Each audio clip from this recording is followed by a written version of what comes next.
abantu muri showbiz dekati dufite abantu muri showbiz bigize ibinyoni binini turakennye Imana abantu bari kuri spotlight mubona baba bariye biti barakennye barambuye abantu ba nyir'inzu barimo amafaranga bro urumva uko umuntu aba yanze kuvuga ngo atica ya friendship iri hagati yanyu ariko igihe kirageze hagati y'abantu ariko igihe kirageze kabisa batipe barabigize banini ntabwo wakora ikintu mutarivuganye niba muvuganye ikintu nabi ntabwo wemereye kukivuga icyo ashaka n'icyo aguharabika nta jambo ugomba kubona ariko enough is enough niba kuko muri bakuru bacu muzi neza ko mwifuza ko namwe mubona natwe tujya ahantu hanini twajya no mu bindi bihugu bakatwubaha ntabwo byagakwiye ko bano batipe umunyamakuru ukorera urubuga rw'imikino aza muri industry yanjye ngo mu bintu byacu bya music adafite na idea ngo nuko just yaje imbere ngo atangire kudufata nk'imbwa nk'uko abibonye birananditse niko byagenze batipe baradusuzuguye kabisa neza nashatse guhamagara ndimo ndabwira abantu ariko ngiye bundi ubusanzwe sinjye nanavuga uranabizi neza ko niyo habaye saga bigenda kwepa kugira ngo hato niteranya ariko igihe kirageze ngo abantu natwe ibintu tuba twavunikiye turababara nta management barabizi ko nta management tugira umuntu akakumaraho amezi 3 ataraguhereza amafaranga yawe abazi ko uri kwishyura ndetse inzu uri kwishyura ikinzu cyangwa uri kwambara gute kandi akifuza kubona mu bintu byusa neza enough is enough rero kuba nacishije kuvuga ngo Bayingana ngo kubera ko ngo yambanira ibintu byarahindutse ubu ngubu ariko mu gihe ikintu mukora namwe banyine abantu banini tuba dufite nicyo kintu kigomba guhinduka niba kuko umupeti yakoze indirimbo nziza ikagushimisha why not utamuhereza amafaranga ko aribyo muri Nigeria bakiza niba wamuhemereye ibintu kubera icyo utamufasha ngo nawe abibone ibyo bintu nawe agira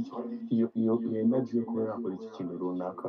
aba ari proud yo kuba yakora n'umuziki runaka urumva nicyo kintu rero ntabwo ngenza ntabwo ari agasuzuguro nagiye n'umuntu kujya mu matwi ngo nabuze icupa rya Hennessy nubwo banutwambiye sinabura icupa rya Hennessy nubwo banutwambiye umusitari ahangaha umuntu w'umusanira arasinda nawe urabizi neza ko ubyifuje wahera ku mwaka ukarinda urangira usinda kandi nta giceri cyawukoraho bareke kudusebya rero kubera ko bazi ko nta kintu na kimwe twavuga igihe kirageze kabisa ngo umuntu abivuge ntabizira ariko niba koko muzi ukuri n'abajama bakuru njye nakira amakuru yabaye mwibanze mwese kuvuga ati ibyo bintu urimo uravuga umwana bimaze imyaka n'imyaka sinzi impamvu rero niba koko tubizera nk'abantu banini Imana mutaka icyo kintu nibura n'umuntu akahabwa icyubahiro urumva ntabwo ndi kumva ukuntu umupromota asigaye arusha yita umuhanzi ba Bruce Nore ba Bayingana n'abandi bose ni abantu banini hano nta nubwo wapfa no kumujoinera kuri table ni abantu banini kandi bacuruza ibintu byacu njye rero ntabwo mbibonamo nk'icyubahiro kabisa umudije asigaye arusha umuhanzi w'usitari hano twabaye imbwa urajya mu kabari bakakubonsa imbwa bakagusubiza inyuma bro ni ibintu byinshi kabisa man ibintu byinshi pe urabizi uyu brother ntabwo naguhisha ariko igihe kirageze ngo natwe dutobore niba kuko dushaka change muri industry yacu dutobore tuvuge ibyo bintu bive mu nzira abasani benshi bavuze ba Juno bavuze bafite ibibazo abantu babagize imbere bayo tumvikanye nawe arakuzimya ibyo bintu sugo bizarangira ryari muri ino industry koko that's why now kwandikira my brother nta kundi kudekora nakoze nta kandi gasubira kwa I want them to respect niyo mpamvu rero kabisa na reactinze kuriya amana icyo kintu nashaka kubwira umuziki urimo uratera imbere amafaranga arimo araza bayintore barakize shanga Bayingana ngo fata telefone ngo just page reka tuberetse gatoya again Bruce waryumvishe iryo jwi ngira ngo party ya nyuma y'uko mwabaye nini cyane mwabaye abastari kuruta abapromoters baba abastari kuruta abahanzi ikindi cyuko umuhanzi nyine ngo adashobora no kubajoininga reka ntazo creative manzi n'imbwa yaho Bruce icyo kintu kivugeho ariko again njye nkurikije ukuntu numvishe voice note numvishe pretty much iravuga ku kibazo kiri hagati ya Kenysol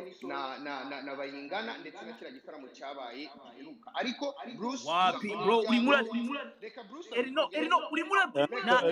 yatanze ikibazo yavuze ku bahanzi general ntabwo yavuze urugero yatangaga uri murashaka gukeretinga ikibazo hagati ya Kenysol na Bruce yavuze general abahanzi barasuzugurwa urumva nicyo cyonyine. Okay Bruce nabivuge nta kibazo. Yes go ahead bro. Nukuri it's very unfortunate ko urumva abahanzi bageraho franchement ukabura ayo wishyura inzu ukagira iki urumva ni cya kibazo twavuze cya industry itarimo amafaranga injero sibyo ntago ngiye kwisobanura mvuga ngo ntago tubishyura niba muri performance eshanu yarishyuwe still imwe gatinda I don't think ko niyo yaba yarishyuwe 1 week before ku bibazo byose byarangira sinjye navugaga nuko at least twese tugomba kurebera hamwe ku kibazo cyahinduka for good ni kibe cya kindi kiri temporary nibyo navugaga niba bikeneye label niba bikeneye team sibyo ku buryo umuhanzi atikorera ibintu byose ntago yakwishyura inzu yiyambike ajye kuririmba nawe yabyivugiye ngo nta management bafite and then tomorrow tukumva calling ngo niwe manager so I think namwe muri kubyumva ko harimo urujijo sibyo 100% umva wese gato let me talk sibyo urumva masimbuka ikibazo bro oya twavuze icyo kibazo cyo yanishyuwe sibyo